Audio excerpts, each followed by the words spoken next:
Здравейте! Днес ще разгледаме енергията на вашата връзка в момента. Напомням отново, че това е колективно четене и може да не резонира за всеки.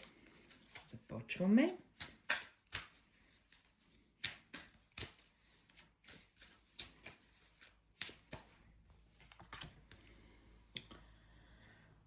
Някой във вашата връзка се е оттеглил. Поставил е емоциите на заден план, събрал си е багажа, хипотетично казано, и си е тръгнал. Сега, дали човекът, за който говорим тук, си е тръгнал чисто емоционално от тази връзка или си е тръгнал чисто физически, напуснал е общо жилище или е заминал на някъде, дали за всеки ще бъде различно, но категорично някой от някъде си е тръгнал в тази ситуация.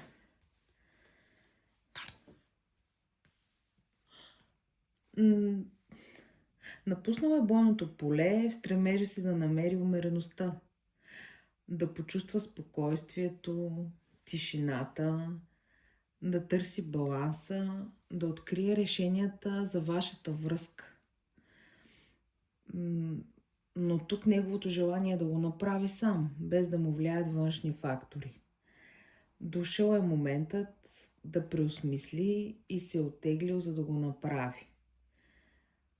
Тук не говорим за неизбежен край на отношенията, напротив, човекът се е оттеглил, за да почувства мира и някак да заздрави тези трудни отношения.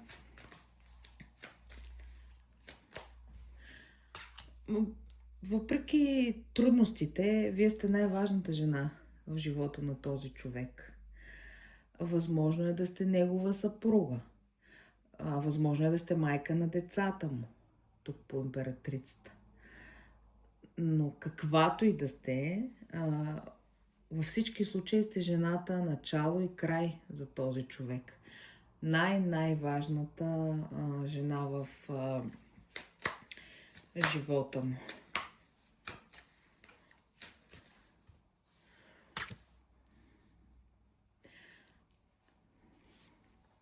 И двамата сте еднакво успели в живота, постигнали сте много и то всеки е постигнал сам успехите си. Не сте зависели тук един от друг по никакъв начин. Никой от вас не зависи от другия и всеки един от вас ще оцелее и без другия. Тук във вашата връзка определено цари независимост. И двамата обаче сякаш имате нужда от малко повече независимост, от малко така повече пространство.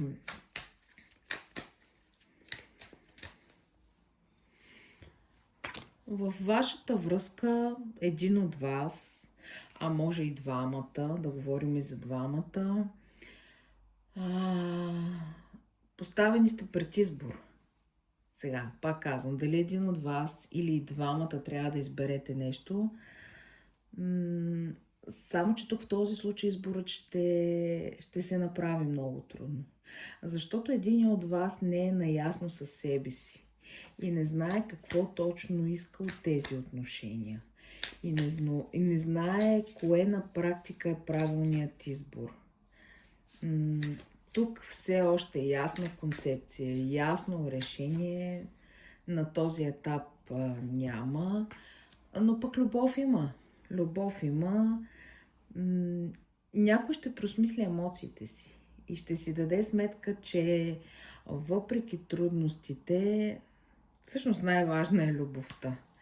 Има шанс тези отношения да се излекуват. Ако обаче всеки си даде реална сметка какво и как иска от тези отношения.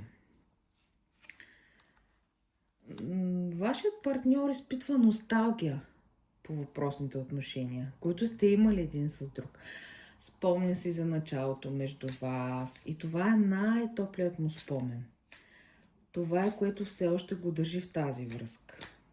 Без значение дали емоционално леко се е оттеглил, но не е забравил колко добре ви е било един с друг. Възможно е тук и да се познавате от деца, а може и да сте чисто кармични партньори и така да се усещате един с друг. Сякаш се познавате цял живот. И има шанс да се възстановят вашите отношения, но тук е необходимо много търпение. И разбира се, доста време. Обаче успеете ли да проявите нужното търпение, Паш Пентакли ни показва, че нещата между вас ще постигнат една стабилност. Да, вярно е, че това ще се случи стъпка по стъпка и бавно, но пък ще се случи стабилно и по нов, по-зрял начин. Дъното на колодата ви показвам както всеки път. Трудно ще е и изморително на моменти, но вие не се отказвайте. Така или иначе в момента никой от вас не е удовлетворен в сегашните отношения, които имате. Твърде много е натрупано и някак си трябва да се изчисти. Съветвам ви да проявите така едно огромно търпение. Не тъгувайте, че някой се отдалечил от вас. Това е, може би, неговият начин да се справи с напрежението.